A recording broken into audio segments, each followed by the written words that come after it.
Tara, tayo ay mag-food trip dito sa Sampaloc, Manila. Ako nga ay nagutom at naisip ko na pumunta dito para mag-food trip. Sabi nga nila, masarap daw at mura lang. Totoo nga, ang daming choices of food. Tinry ko nga itong nagtitrending na may hotdog at saka bread. Ang sarap niya. Ang daming ang tao dito at ang daming choices of food. Sinubukan ko nga yung mga nagtitrending nilang pagkain. Hindi ko lang na-try yung tiramisu kasi ang haba ng pila. Ang daming choices dito. Mananawa ka talaga sa mga pagkain kung mahilig kang mag-food trip. Ang galing nila and very creative. Saka sa murang halaga lang mabubusog ka na. Okay nga itong ganitong night market kasi sa ibang bansa ang daming ganito. Buti na lang sa Pilipinas ay nag-uumpisa na magkaroon ng mga night market. Sana ay magkaroon din sa Makati area. Kasi sa Makati area is Jolly Jeep yung uso. Maganda kasi yung ganito, maraming choices of foods and makakatulong din sa mga tao na naghahanap buhay kasi syempre maraming mga tao na bibili, mamamasyal dito. Kung ikaw ay medyo stress sa iyong work or nalulungkot ka, pwede kang mag-food trip dito. Magaan lang at hindi mabubutas ang bulsa mo at mabubusog ka na.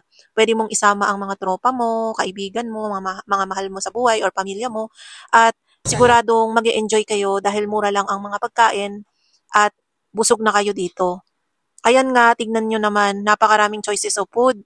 Siguro babalik ako dito para itry naman yung iba nilang food kasi hindi din kaya din kumain ng marami. Tikim-tikim lang. At ayan nga guys, kinuhanan ko yung mga foods dito. Tingnan nyo na lang. Ang mga nagustuhan ko na tinry ko is yung lemonade nila. Ang sarap. Yung siomai. Ang sarap din ng siomai. Mura lang, 40 peso lang. Tapos 5 piraso na. Tapos nagustuhan ko din yung mais con cheese na overloaded. Ang sarap.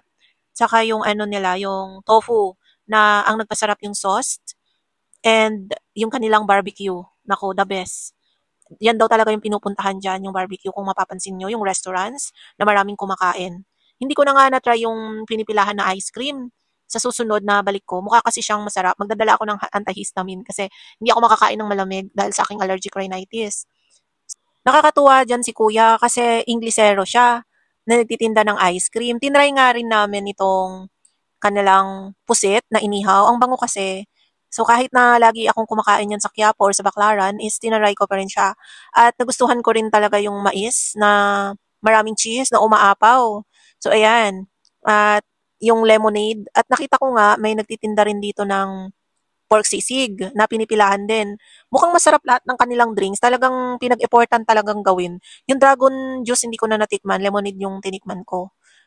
At ayun nga, pumunta kami diyan ng 6 PM tapos umuwi na kami ng mga 10. Ang tagal na pala namin.